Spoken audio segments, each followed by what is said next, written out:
The morning the choice was made, it did not feel heroic or important. It felt cold, hungry, and heavy. A single dad stood at a cracked bus stop before sunrise, clutching a paper bag that held his only breakfast for the day, while his stomach burned and his heart ached with the quiet fear of not having enough.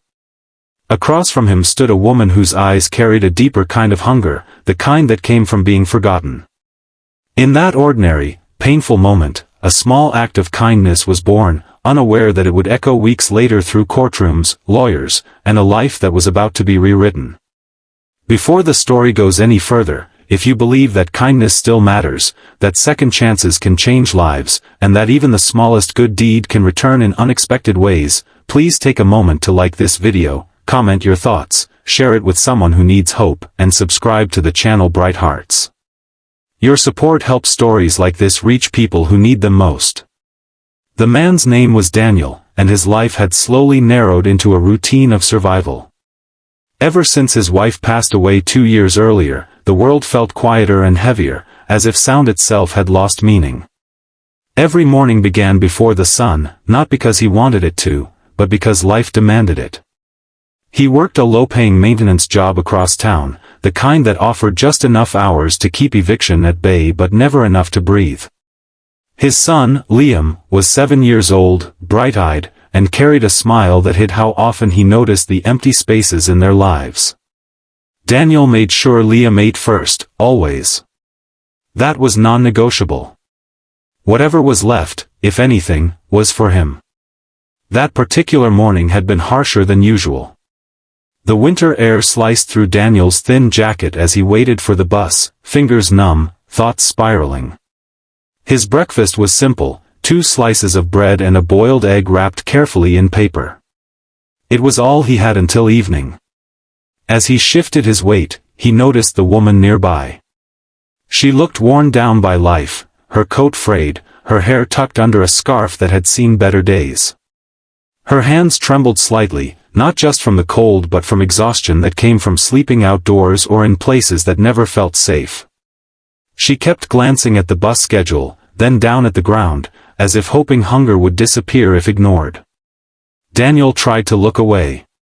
He had learned that noticing pain made his own feel sharper. But when their eyes met briefly, something broke through his defenses. It was not pity alone, it was recognition.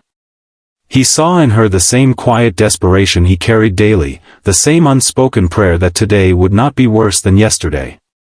His mind argued with his heart. He needed that food. He had a long shift ahead. But the thought of eating while she stood there empty-handed felt unbearable. Without thinking it through, he stepped forward and held out the paper bag. The act was simple, almost clumsy. He told himself it was just food, something small. But inside, it felt like surrendering the only comfort he had left for the day. The woman's reaction stunned him. She looked at the bag as if it were something sacred, something she did not deserve. Her eyes filled, and she accepted it with shaking hands, pressing it to her chest as if afraid it might vanish. Daniel returned to his spot, hunger gnawing louder now, but something else replaced it, a strange warmth that spread through his chest. The bus arrived, they boarded separately, and life moved on. By evening, the hunger had faded into exhaustion, and Daniel forgot the woman's face amid bills, laundry, and helping Liam with homework under flickering kitchen light. Weeks passed. Life did not magically improve. The radiator broke. Liam caught a cold. Daniel received a notice warning him about late rent. Each day felt like walking a tightrope over uncertainty.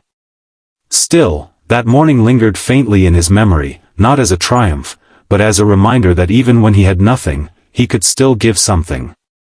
Then, one afternoon, everything shifted. Daniel came home to find an official-looking envelope slipped under his apartment door. The return address belonged to a law firm he had never heard of. His chest tightened as he opened it, half expecting bad news. Instead, the letter requested his presence at their office regarding a matter of importance. Confusion replaced fear. He nearly dismissed it as a mistake, but something urged him to go. The law office was nothing like Daniel's world. Polished floors, quiet efficiency, and walls that seemed to whisper power.